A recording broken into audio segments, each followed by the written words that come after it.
Hi, hello. I don't know if you guys have noticed, but we get a lot of flack from Latter-day Saints for being so critical about Mormonism. This is kind of sucky because we don't want to be criticizing people, we try to criticize ideas, but obviously involved in that is sort of criticizing trends that we might see in Latter-day Saints as a group. We're not out to make enemies, we don't want people to feel hurt. That's kind of just a byproduct of what we do, unfortunately. Today's video is hopefully not going to upset any Latter-day Saints because I'm going to be talking about a Mormon teaching that is really valuable, because I kind of want to motivate Mormons and ex-Mormons and anyone else who might be watching this to live by it a bit more. In the Word of Wisdom, which if we're to believe Joseph Smith was given specifically not as a commandment but as a sort of general code of health that the saints were encouraged to follow, Latter-day Saints are told to eat meat sparingly. Now, sparingly might be kind of an ambiguous word to some people, so God made sure he was really clear about what it meant in the Word of Wisdom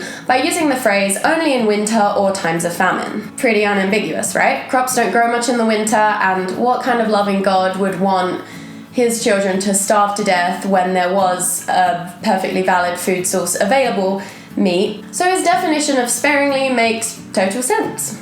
Unlike, say, his advice to the saints to not drink hot drinks, which LDS leaders later clarified to mean tea and coffee, not hot chocolate or herbal tea, which are objectively hot drinks. So God did a good job on the meat thing, super clear, no ambiguity. Which is awesome, because whether or not Joseph Smith and the saints realized it at the time, eating meat sparingly is really good advice. Some would say inspired, some would say prophetic. We are now in 2019, 186 years after the Word of Wisdom was allegedly given to Joseph Smith by an all-knowing, all-powerful deity. And our planet is in trouble.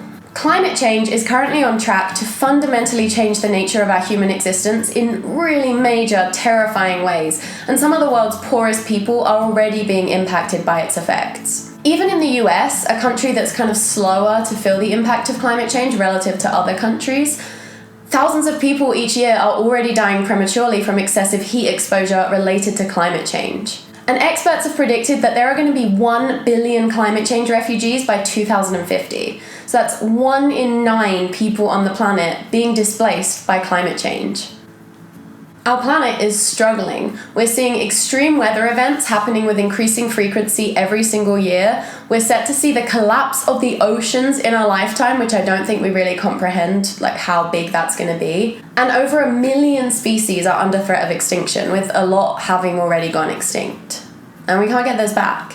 That is just a tiny summary of how climate change is affecting us and will continue to affect us. I've just pulled out like sort of a few facts to kind of try and hit the point home, but we could talk about this for days. Like, things are bad, and life isn't going to be the same for us for much longer as a species. So what does this have to do with eating meat? Well, according to the Intergovernmental Panel on Climate Change, eating less meat is essential for us being able to curb climate change. Livestock production is one of the biggest contributors to climate change and land destruction. And despite a group of world experts on climate change coming together recently and issuing a report through the UN saying that a vegan diet is the most effective diet for curbing climate change, our planet isn't doing very much about it. The information is there, but we don't want to eat less meat. Not only that, but our global population is increasing like crazy and we are running out of land. A vegan diet uses almost 20 times less land than a diet that includes meat and dairy and doesn't call for the insane destruction of the rainforests that the standard American diet is contributing to. A vegan diet also saves a lot of water, which is going to become increasingly important as climate change accelerates and we're going to be seeing more water shortages around the world. By going vegan, one person can save approximately 219,000 gallons of water every single year. There are people around the world right now that don't have enough water because of reasons related to climate change. Like, people are suffering right now because of this. And as usual, it's the poorest people that are suffering the worst and the soonest. We kind of live in a bubble where, we're seeing more forest fires, we're seeing more extreme weather events, but we're, for the most part, unaffected, even though it sort of is like semi-local news to us. But this is taking people's lives right now. Like, this is a real thing that is happening. It's not, climate change isn't something that's happening in the future. Like, people are dying from it right now. They cannot grow crops. The biodiversity in the areas that they depend on to to be able to survive are being destroyed by livestock producers. Like, it's insane. So how cool is it that a prophet in 1833 was able to tell us that we should eat meat sparingly? Lives are literally hanging in the balance around the world, but God has already told us what we need to do. He told us 186 years ago. And for any active Mormons who are watching this and thinking, the second coming will happen before we have to deal with any of that stuff, newsflash, like I just said, it's happening right now. People are dying because of this. There are other amazing reasons to avoid meat. The word of wisdom is supposed to be a code of health, right? There is extensive research showing that a plant-based vegan diet is the healthiest diet on the planet, and is incredible for preventing and even reversing some of the world's biggest killers like heart disease and type 2 diabetes and certain cancers. If you look at studies of blue zones, which are areas of the world where people live the longest, happiest lives, all of them eat a plant-based diet. Some of them include little bits of meat, but we're talking like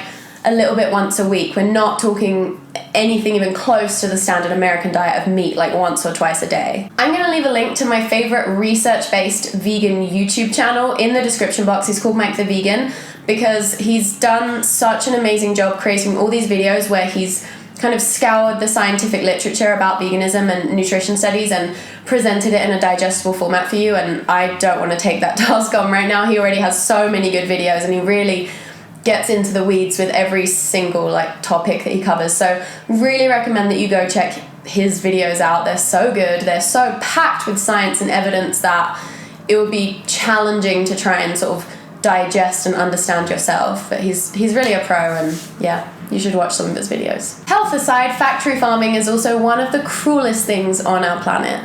Nowhere else in nature do you see animals being tortured for their entire lives before they're killed. And I mean tortured. I mean, I imagine most of you have either seen those factory farming videos and were horrified by them, or haven't seen them and kind of know that if you did see them, you'd be really affected, and maybe you don't want to go watch them for that reason.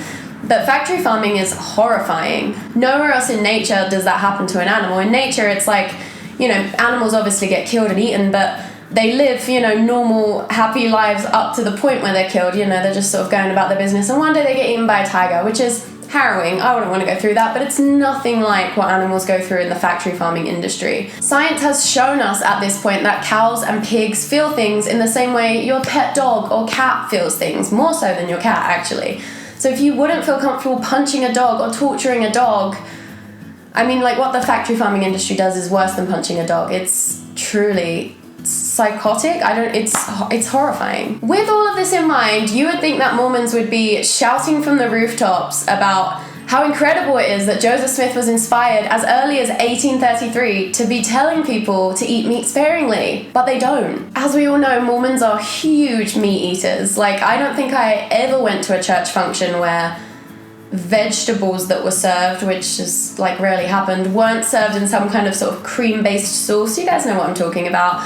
And having spoke to a lot of people who went to the MTC, they serve meat in the MTC 3 times a day. Like, nothing about that is eating meat sparingly. Nothing about that is only in winter or times of famine. It's just this incredibly inspired prophetic rule that they have that they don't follow. Meanwhile, people lose temple recommends because they enjoy drinking coffee, something that is demonstrably good for us. So code of health, I call bullshit. So what is going on? Is it just that Mormon leaders like eating meat, didn't want to give it up, and as is common in religions, these men interpreted their own thoughts and feelings as the will of God? Definitely could be. Could it be that the LDS Church has invested enormous amounts of money in cattle ranching, livestock production, and is financially benefiting from people not eating meat sparingly? I don't know. They oppose medical marijuana and they have tons of money invested in big pharma, so it's hard to trust them. I just love the restored gospel of Jesus Christ. It's so pure and uncorrupt and unproblematic. Let me know what you think about all this. Are you trying to reduce your meat intake for any of the reasons listed in this video? Do you think Russell and Nelson had some kind of revelation where God was like, I was just kidding about the meat thing, seriously, didn't mean it?